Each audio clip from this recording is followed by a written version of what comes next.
अस्सलाम वालेकुम। हमारे मुल्क को हर डेकेड में या एक दो डेकेड के बाद ऐसी हमारे पास सिचुएशंस आती रही हैं जिनको हम जिस सिचुएशन को हम अपनी जियो पॉलिटिकल जो पोजीशनिंग है उसको देखते हुए हम अपनी फेवर में बहुत अच्छे तरीके से यूज़ कर सकते थे। लेकिन अनफॉर्चुनेट सी चीज़ है कि हमने आज तक अपनी जो जियो पॉलिटिकल पोजीशनिंग है उसको इतना अपने मुल्क के नेशनल इंटरेस्ट में इतना ज़्यादा इस्तेमाल नहीं किया।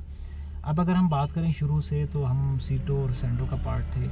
और फिर 19 जब 60s में हमारी इंडिया के साथ वार हुई तो काफ़ी सारी जो सिंपथीज़ थी वो हमारे साथ थी,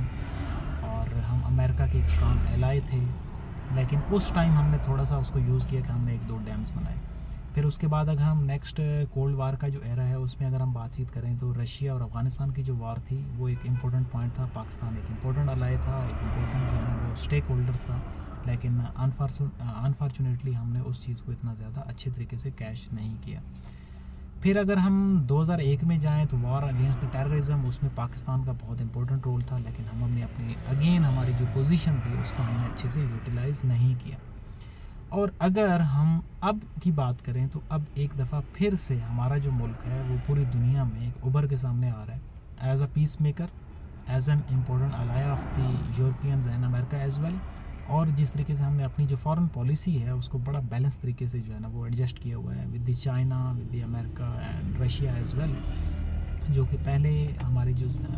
पिछले अगर हम डेकेड्स की बात करें तो इतनी ज़्यादा ये जो फॉरेन पॉलिसी इतनी हमारी बैलेंस नहीं रही है। अब इस टाइम जो है वो हम एज ए पीस मेकर पूरी दुनिया में सामने आ रहे हैं, लेकिन क्या इस सारे प्रोसेस में हम अपना जो नेशनल इंटरेस्ट है, हम अपने जो मुल्क की मईशत है, उस सारी चीज़ को देख पाएंगे या नहीं। जिस तरीके से बाकी दुनिया में होता है या जिस तरीके से बाकी दुनिया जो होती है वो किसी भी इम्पोर्टेंट इवेंट को अपने मुल्क के लिए यूटिलाइज़ करती हैं या इस्तेमाल करती हैं। मिसाल के तौर पे इस सारे प्रोसेस में हमारा जो मेन चीज़ है, क्या हमें सिर्फ उसी चीज़ पे शोर मचाना है कि हमने पीस डील करवा दी है, या हमें ये देखना है कि हमारे मुल्क के बड़े मसाइल कौन से हैं। और उसमें हमें सबसे बड़ा मसला है इकॉनमी का, और इकॉनमी की जो ड्राइविंग फोर्स है वो है एनर्जी, और हमारे पास उसी की बहुत ज़्यादा किल्लत है। अगर हम गैस की सूरत हाल की देखें, अगर हम बिजली की सूरत हाल देखें, तो उन दोनों चीज़ों में पाकिस्तान जो है ना वो बड़े टाइम से सफ़र कर रहा है। हमारा ईरान के साथ जो गैस पाइपलाइन का जो मुआहदा था, क्या इस सिचुएशन में अब उस चीज़ को हम अपनी फेवर में इस्तेमाल कर पाएंगे या नहीं? क्या हम उस गैस पाइपलाइन जो मंसूबा है उसको कंप्लीट कर पाते हैं या नहीं? ये है हमारे मुल्क का नेशनल इंटरेस्ट। और अगर वो चीज़ हम कंप्लीट कर पाते हैं तो अगर हम ईरान की एनर्जी रिसोर्सेज की बात करें तो उसके पास तो ऑलरेडी ही बहुत रिच रिसोर्सेज हैं। अगर रिसेंट इन सारे मामलात के अंदर ही एक वीक 2 वीक की जो ये सारी चीज़ें हुई हैं, इसमें अगर हम देखें तो ईरान ने कतर के साथ अपना जो गैस एक प्लांट का मुआहदा था उसको रिव्यू कर रहे हैं। मीन्स वो अपनी जो एनर्जी है उसकी शेयरिंग पे बातचीत कर रहे हैं। लेकिन हम अभी तक की जो सिचुएशन है उसमें तो यही लग रहा है कि अभी हम इसी अमन जो मुआहदा है उसी का ही शोर मचाया जा रहा है। लेकिन हमारी जो इम्पोर्टेंट चीज़ है वो है कि हमने इस सारे मुआहदे को और इस सारी दुनिया का जो रुझान है जो हमारे मुल्क की तरफ है, हमें इसको अपने मुल्क के नेशनल इंटरेस्ट में और अपने मुल्क का जो फ्यूचर है उसके लिए सर्व करना है। तो अगर हम एक दो चीज़ें ये हासिल कर लेते हैं इस सारे मुआहदे में, तो ये असल हमारा बहुत बड़ा बेनिफिट भी होगा और हमारे मुल्क की मईशत भी इसी से ही चलेगी। तो नो डाउट इस टाइम की अगर हम क़यादत की बात करें या जो अमन मुआहदा हुआ है उसमें तो हमारी जो सारी क़यादत है, वो मिलिट्री क़यादत हो, वो हमारी सिविलियन क़यादत हो, उनको क्रेडिट जाता है कि उन्होंने बहुत ज़्यादा एफ़र्ट की हैं और एक दुनिया में जो पाकिस्तान का नाम है उसको उन्होंने ऊपर किया है।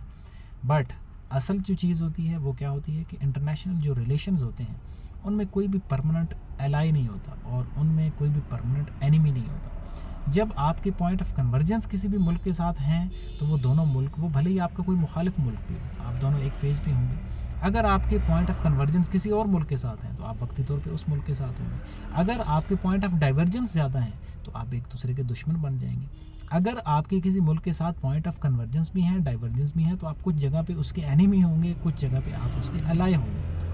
तो इंटरनेशनल जो रिलेशंस होते हैं उनमें ये सारी चीज़ें चलती रहती हैं। ये बिल्कुल एक फैमिली सिस्टम की तरह होता है कि कुछ के साथ आपके मामलात अच्छे होते हैं, कुछ के साथ ख़राब होते हैं, कुछ के साथ सिर्फ वर्किंग रिलेशंस होते हैं, कुछ जो है वो आपके गहरे दोस्त होते हैं। तो मुल्कों की सूरत हाल भी जो है वो भी वक्तन फ़वक्तन बदलती रहती है। तो आज हमारे पास ये गोल्डन अपॉर्चुनिटी है। पिछले जो डेकेड्स, सारे डेकेड्स में हमने जो जो मिस्टेक्स की हैं उन सारी मिस्टेक्स को अभी हमें जो है वो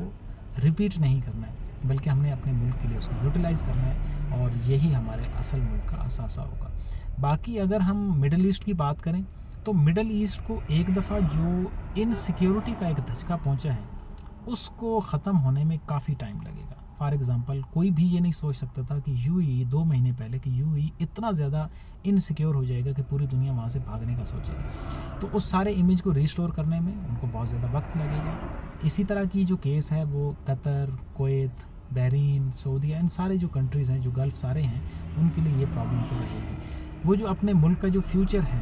اس میں اپنی جو اکانومی ہے اس کے ساتھ ساتھ جو اپنی سیکیورٹی ہے اس کو بھی پرائم رسپانسبلٹی سمجھ کے آگے بڑھیں گے۔ اگر وہ غلطی وہی ریپیٹ کریں گے جو ابھی انہوں نے کیا تو میرا خیال میں کہ صرف وہ جو اکانومی ہے اس سے پوری دنیا کو اپنی طرف اٹریکٹ نہیں کر سکتے۔ اگر ایران کی بات کریں جس طریقے سے معاہدے کی جو شکیں ہیں وہ سامنے آ رہی ہیں تو اس سے تو یہی ظاہر ہوتا ہے کہ ایران نے اس سارے معاہدے میں بہت کچھ گین کیا ہے اور امریکہ کو بہت کچھ لوز کرنا پڑا ہے۔ لیکن آگے وقت کے ساتھ ہمیں یہ دیکھنا ہوگا کہ کیا یہ معاہدہ خدا نہ خواستہ ایسا نہ ہو کہ یہ فیفا ورلڈ کپ تک 2 مہینے 3 مہینے تک محدود رہے، یا ایک یہ پرماننٹ پیس ڈیل ہوگی۔ یہ آنے والے وقت میں یہ ساری چیز کی سچویشن جو ہے وہ سمجھ آئے گی۔ اس ساری صورتحال میں جو اسرائیل ہے اس کے جو الائے ہیں وہ بہت کم جو ہے وہ سامنے رہ گئے، کیونکہ اسرائیل کو ایز اے ڈیٹیریوریٹو جو کنٹری ہے اسی کے طور پہ دیکھا جا رہا ہے، اور پوری دنیا یہی سمجھتی ہے اب کہ اسرائیل جو ہے وہ پوری دنیا کے جو پیس ہیں اس کے لیے سب سے بڑا تھریٹ ہے۔ تو اسرائیل نے بھی بہت کچھ لاس کیا ہے، امریکہ نے بھی لاس کیا ہے، اور اگر امریکہ اپنی جو فورسز ہیں ان کو ودرا کرتا ہے مڈل ایسٹ کے اندر سے تو مینس اس کے جو مڈل ایسٹرن کے اندر اس کے جو الائے ہیں، جو اس کے فرینڈز ہیں، وہ کسی اور طرف دیکھنا شروع ہوں گے، اور اس کے وہ فرینڈز کم رہیں گے، وہ اس کے جسٹ ایک نام کے جو الائے ہیں وہ زیادہ رہیں گے۔ اب فار ایگزامپل پہلے کیا تھا کہ پہلے یو اے میں بھی اس کی بیسز ہیں، قطر میں بھی ہیں، سعودیہ میں بھی ہیں، تو اگر